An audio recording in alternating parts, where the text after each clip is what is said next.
Ciao a tutti e bentornati sul mio canale. Oggi sono qui per raccontarvi una storia che ha lasciato molti senza parole. Si tratta di un episodio molto delicato che ha visto protagonista Ken Omen, uno degli attori più amati e seguiti degli ultimi anni. Quello che è successo ci ha toccati nel profondo, e credo sia giusto dedicare qualche minuto per parlarne con rispetto, empatia e consapevolezza.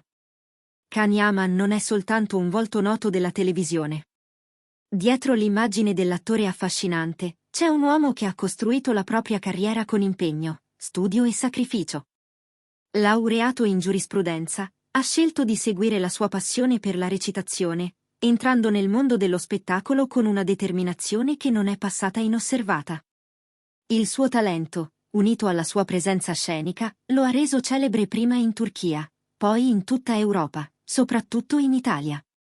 In Italia, Can ha trovato una seconda casa. I fan italiani lo hanno accolto con entusiasmo, e lui ha sempre ricambiato questo affetto. Ha imparato la lingua, ha partecipato a talk show, interviste, eventi di beneficenza. Non si è mai tirato indietro quando c'era da mostrare gratitudine verso il pubblico.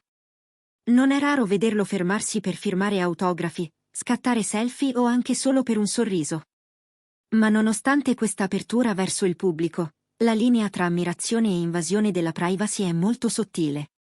E purtroppo, in alcuni casi, viene superata. L'episodio di cui parliamo oggi è avvenuto qualche settimana fa, durante un evento molto atteso. Can stava per entrare in un'importante cerimonia di premiazione. All'ingresso, come prevedibile, c'era una folla di fan. Lui, come sempre, ha deciso di fermarsi, di salutare, di concedere qualche istante ai suoi sostenitori. Un gesto che molti artisti evitano per timore di caos o per semplice stanchezza, ma che lui continua a fare con il cuore. Purtroppo, in mezzo a quella folla, una donna ha avuto un comportamento decisamente fuori luogo. Si è avvicinata in modo troppo fisico, cercando un contatto che ha messo Can in evidente imbarazzo. Nonostante il disagio, l'attore ha mantenuto il controllo. Ha evitato qualsiasi reazione impulsiva, ma il suo volto tradiva un certo turbamento. Il sorriso, per una volta, era forzato. E chi lo segue da anni se n'è accorto subito. La notizia ha fatto rapidamente il giro del web. Alcuni hanno difeso la fan, minimizzando l'accaduto. Altri, invece, hanno espresso solidarietà a Can, sottolineando quanto sia importante rispettare lo spazio personale di chiunque, celebrità comprese. È proprio da qui che nasce una riflessione più ampia: essere famosi non significa appartenere agli altri. Ogni individuo ha diritto al rispetto, alla sicurezza, alla libertà di muoversi senza sentirsi costantemente sotto pressione. Non è la prima volta che Can si trova in una situazione simile. Qualche anno fa, in Turchia, durante un soggiorno nel suo paese natale, è stato duramente attaccato dalla stampa locale. Alcuni giornalisti lo hanno provocato con domande inappropriate, mettendo in discussione la sua carriera e la sua vita privata. Anche in quell'occasione, Can ha scelto il silenzio come risposta. Un silenzio che vale più di 1000 parole. Perché a volte, la vera eleganza sta nel non abbassarsi al livello di chi cerca solo il sensazionalismo.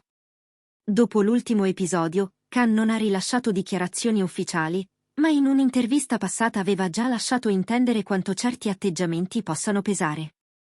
Aveva detto che, se si fosse sentito troppo oppresso dalla pressione della fama, non avrebbe esitato a lasciare la recitazione. Una frase che allora sembrava solo una provocazione, ma che oggi fa riflettere.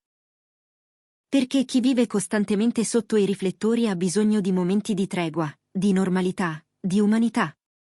Anche Demet Özdemir, attrice con cui Can ha condiviso 7 momenti importanti della carriera, ha commentato l'accaduto.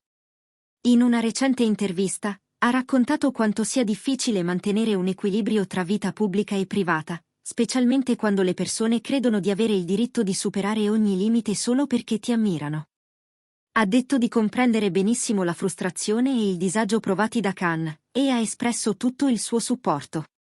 Queste parole ci fanno capire quanto sia complesso il mondo dello spettacolo. Dietro le luci, i tappeti rossi, le copertine patinate, ci sono esseri umani che vivono emozioni vere. Gioia, stanchezza, ansia, delusione, rabbia. Tutti sentimenti che spesso vengono nascosti, perché si pensa che un artista debba sempre mostrarsi sorridente, impeccabile, disponibile. Ma non è così. Nessuno può essere perfetto, sempre. E nessuno dovrebbe essere obbligato a esserlo. Can Yaman è oggi al centro di nuovi progetti. Si parla di una nuova serie televisiva, di collaborazioni internazionali, forse anche di cinema. Il suo futuro è brillante, ma resta fragile. Fragile perché condizionato da un contesto che non sempre gli permette di essere semplicemente se stesso. E noi, come pubblico, abbiamo una responsabilità. Quella di sostenerlo, certo, ma anche di proteggerlo. Di non pretendere troppo. Di lasciargli spazio per respirare. Questo video non vuole essere una critica, né un atto d'accusa. Vuole essere un invito alla riflessione. Perché il rispetto non è mai fuori moda. E perché amare davvero un artista significa anche saper restare un passo indietro, quando serve. Se siete arrivati fin qui, vi ringrazio con tutto il cuore. Significa che condividete con me la voglia di comprendere meglio, di andare oltre le apparenze. Se vi va, lasciate un commento per raccontarmi cosa ne pensate. Siete d'accordo con Can? Cosa avreste fatto al suo posto? Non dimenticate di iscrivervi al canale, se ancora non l'avete fatto, e di attivare la campanella per non perdere i prossimi video. Vi prometto che continuerò a portarvi contenuti sinceri, umani e pieni di passione. Perché questo spazio è nostro, ed è bello sapere che possiamo costruirlo insieme. Un grande abbraccio a tutti voi, e alla prossima!